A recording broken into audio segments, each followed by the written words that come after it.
Bonjour. Aujourd'hui, j'avais envie de discuter avec vous des différents rendez-vous que vous pouvez avoir après l'accouchement pour votre postpartum. Tout d'abord, je me présente, je suis Angélique, accompagnante à la naissance et j'ai eu la chance d'avoir mon petit garçon il y a 10 ans à la maison, dans sa chambre, et ce fut un moment magnifique. Donc, les différents rendez-vous après l'accouchement. Souvent, si vous avez un accouchement classique à maternité, vous allez sortir au bout de 2 jours. Et là, vous allez pouvoir avoir des rendez-vous avec une sage-femme libérale. L'idéal, c'est bien de l'avoir eu avant, pendant votre grossesse. Comme ça, elle vous connaît bien, elle vous suit. Et cela permet d'être déjà plus en confiance avec elle. Là, ça va être des rendez-vous pour vous et également pour bébé, voir si tout va bien. Vous pouvez également avoir l'entretien postnatal précoce qui se fait entre la 4e et la 8e semaine. Celui-ci est remboursé à 70% pour la sécurité sociale. Donc, si vous avez une mutuelle, les 30% seront pris en charge par votre mutuelle. Alors que les autres rendez-vous dont je vous ai parlé précédemment, eux, sont pris totalement en charge par la sécurité sociale. Mais c'est important, cela permet aussi, donc là, vous pouvez faire ça vraiment en couple. Il va y avoir une discussion ou accompagnement pour tout le monde, la maman, le couple et le bébé. Vous avez également la consultation postnatale, qui est un examen gynécologique entre le 6e et la 8e semaine. Vous avez également la rééducation périnéale, qui peut se faire soit chez une sage-femme, soit chez un kinésithérapeute. Tout ce qui va être rééducation abdominale se fait par contre chez un kinésithérapeute. Vous pouvez également voir une consultante en allaitement. Donc moi, je vous conseille de la voir avant l'accouchement pour déjà préparer ses premières tétées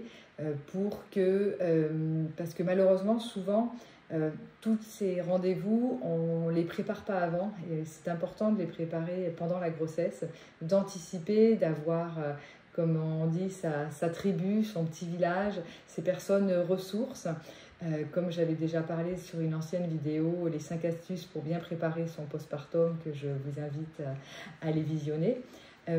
Parce que si on fait tout au moment quand bébé est déjà là, des fois, en fait, on dit ça va aller, puis on commence en parlant par exemple de l'allaitement, et en fait, on voit qu'on a des difficultés, et on se dit, ben non, on attend encore un peu, et souvent, on appelle la consultante alors qu'on est déjà épuisé, et bébé également. Donc, si en fait, on avait déjà prévu avant, on en avait déjà parlé un peu avant, de nos peurs, de la façon d'allaiter, toutes les questions que l'on pourrait avoir, en fait, on a déjà préparé en anticipant.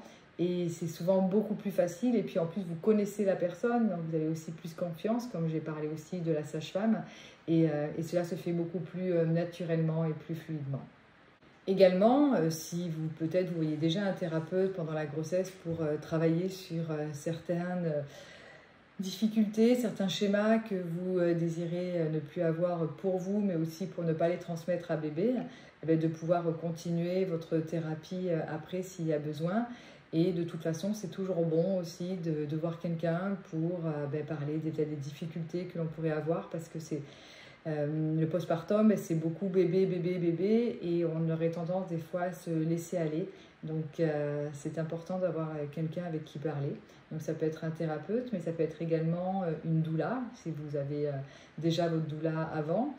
Toujours pareil, c'est bien d'anticiper, ou une accompagnante à la naissance, accompagnante périnatale, tout dépend les noms qui sont donnés, mais voilà, qui vont être vraiment une aide, un guide bienveillant, comme je dis, hein, sur aussi de pouvoir poser des questions, d'avoir des ressources, d'avoir juste une personne qui est là peut-être pendant un moment pour, quand vous vous reposez, de s'occuper de bébé.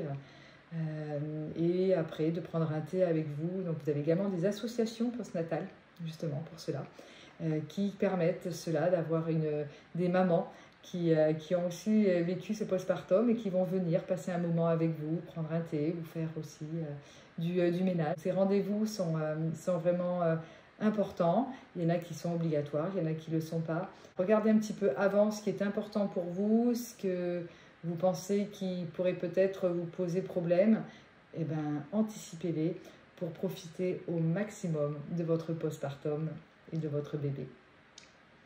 Si cette vidéo vous a plu, je vous invite à la partager et à mettre un petit pouce et également de vous abonner à ma chaîne YouTube Le Trousseau Angélique. Je vous souhaite une très belle et lumineuse journée.